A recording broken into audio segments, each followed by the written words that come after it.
నమస్తే, welcome to ATV. Congress పాలనలో అమలు కాని హామీలంటూ కూడా బీజేపీ పార్టీ ఆధ్వర్యంలో బహిరంగ సభలు అయితే ఏర్పాటు చేస్తా ఉన్నారు ప్రతి నియోజకవర్గంలో.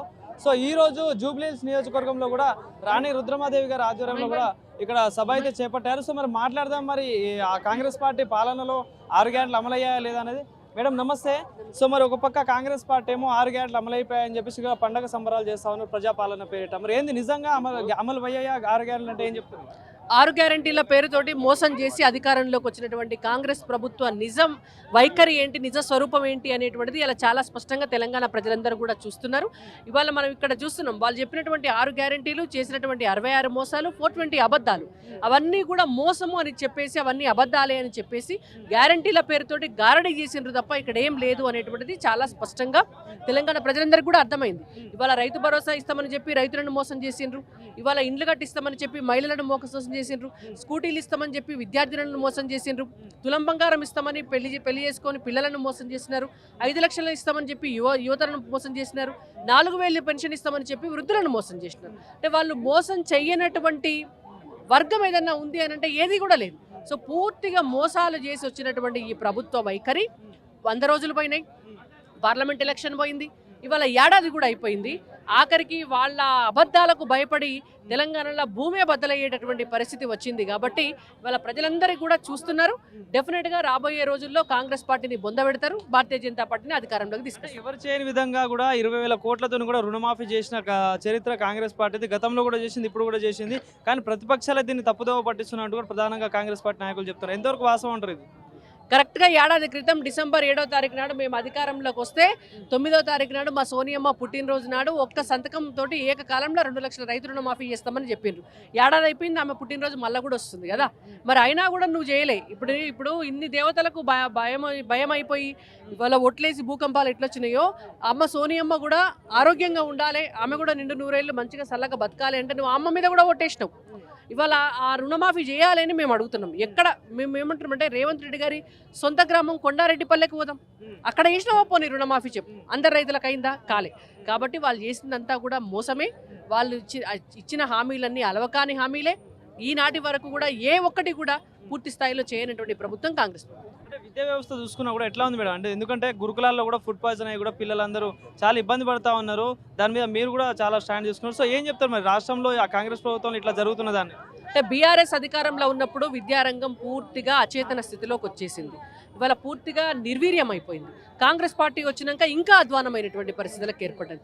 పిల్లలకు కనీసము బుక్కడంత బువ్వ నాణ్యమైన విద్య పెట్టలేనటువంటి వాళ్ళు వీళ్ళు రాష్ట్రాన్ని ఏం పరిపాలిస్తారండి? ఏం పరిపాలిస్తారు? నువ్వు భోజనం పెట్టలేని పరిస్థితిలో ఉన్నావు చదువుకున్నటువంటి పిల్లలకు. కాబట్టి ఇవాళ నువ్వు విద్యా వ్యవస్థ కావచ్చు, వైద్య రంగం కావచ్చు, ఇవన్నీ కూడా ఆయువు పట్టు అభివృద్ధికి అవే కదా తార్కాణాలు. రేపటి తెలంగాణకు వాళ్ళే కదా భవిష్యత్తు. అటువంటి భవిష్యత్తునే నువ్వు కనీసం భోజనం పెట్టకుండా నాశనం చేస్తున్నావు.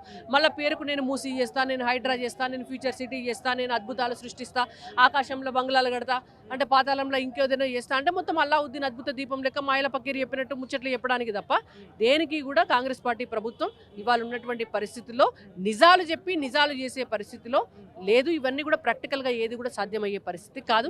కాంగ్రెస్ పార్టీ నిజస్వరూపం ప్రజలకు తెలుస్తుంది. డిసెంబర్ 9న కూడా తెలంగాణ తల్లి విగ్రహాన్ని కూడా మార్పిడి చేస్తా ఉంది కాంగ్రెస్ పార్టీ. అంటే ఎట్లా చూడొచ్చు అంటారు? అంటే తెలంగాణ తల్లి విగ్రహాన్ని మార్పిడి చేయాల్సిన అవసరం వచ్చిందా అంటే ఏం చెప్తారు? ఇప్పుడు ఆయన చేతనైంది గదే మరి. విగ్రహాల మార్పు, కొత్త విగ్రహం పెడతా, పాత విగ్రహం తీసేస్తా, ఇండ్లు కూలగొడతా, ఇండ్లు కూలగొడతా, ఇవి మారుస్తా. అవి మార్చినా మార్చకపోయినా తెలంగాణ ప్రజల జీవితాల మీద వాటి ప్రభావం లేదు. నువ్వు ఒక 100 ఇండ్లు కట్టి 100 మందికి అది ప్రభావం చూపిస్తుంది. నువ్వు ఒక 1000 ఉద్యోగాలను సృష్టించి 1000 మందికి ఉపాధి కల్పించు, అది నీకు మార్పును తీసుకొస్తుంది. నువ్వు ఇవాళ ఆదాయ మార్గాలను పెంచు, అది నీకు మార్పును తీసుకొస్తుంది. రాష్ట్రంలో ఆర్థిక పురోగతి చేయటట్టుగా ఒక ఇండస్ట్రీస్ తీసుకురా, పారిశ్రామికీకరణ చేయి, అది నీకు రాష్ట్ర ఆర్థిక స్థితిని ప్రజల జీవితంలో మార్పులను తీసుకొస్తుంది.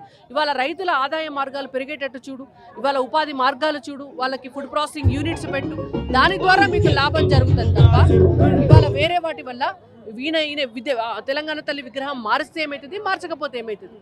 ఇవాళ అంబేద్కర్ రాజీవ్ గాంధీ విగ్రహం పెడితే ఏమవుతుంది, పెట్టకపోతే ఏమవుతుంది, తెలంగాణకు వచ్చే ఫరక్ పడేది ఏమున్నది.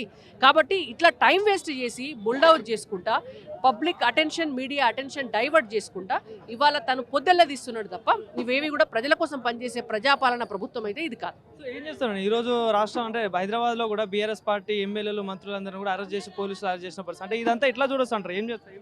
ఇదంతా కూడా BRS party Congress party drama. BRS అధికారంలోకి వస్తే కాంగ్రెస్ ఎమ్మెల్యేలను ఇటు పంపిస్తారు, కాంగ్రెస్లకు అధికారంలోకి రాగానే బీఆర్ఎస్ ఎమ్మెల్యేలు అటుపోతారు. ఇవాళ నేను తలుపు చెక్కతో కొట్టినట్టు చేస్తా అంటే నేను తమలపాకుతో ఏడిచినట్టు చెయ్యి అని మాట్లాడుకునేటువంటి ప్రభుత్వాలు అవి రెండు. వాళ్ళిద్దరు కలిసి పోటీ చేసినారు, కలిసి ప్రభుత్వంలో ఉన్నారు, కలిసి ఉమ్మడిగా ఎమ్మెల్యేలను కుండ మార్పిడి చేసుకున్నటువంటి పార్టీలు, తెలంగాణను ముంచినటువంటి పార్టీలు, ముంచబోతున్నటువంటి పార్టీలు. కాబట్టి ఇవాళ వాళ్ళ వైఖరి వాళ్ళు అట్లా కాకపోతే ఇంకెట్లా చేయరు, వాళ్ళ వైఖరి కూడా తెలంగాణ ప్రజలు చూస్తున్నారు. Thank you. Thank you.